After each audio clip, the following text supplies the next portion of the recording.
Mwen debita le wap bwe la. La va douce même non va. Maman non. Ça c'est avec les rois bois là. Aye douce Michel la. On va gagner là.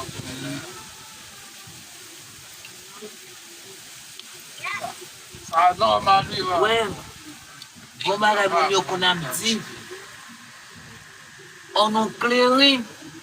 Pa gen alkol la dan. Nan alkol. Pa gen kleri. Sa m vin konstate. Kleri yo jiske de kleri. Pa gen ni alkol. Pa gen ni anye la dan. Jesus E is sa Lord. kleri.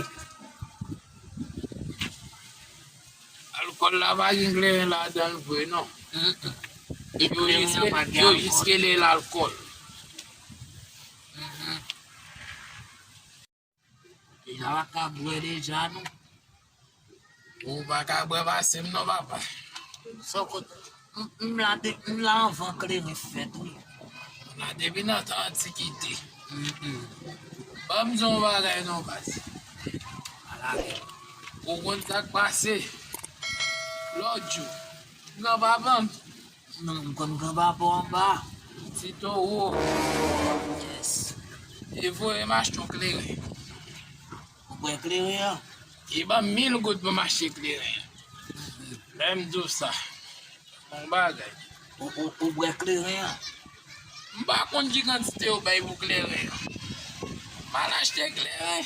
Ou kleri pou achete. On y a ça passé.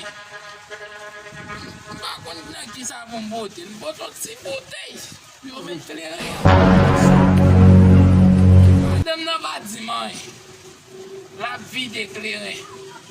Machine nan vide. Ou konnen, il a non batté. Il va non batté. Madame nan foulé. Si pou le kleri ya nan bay la. Il foulé.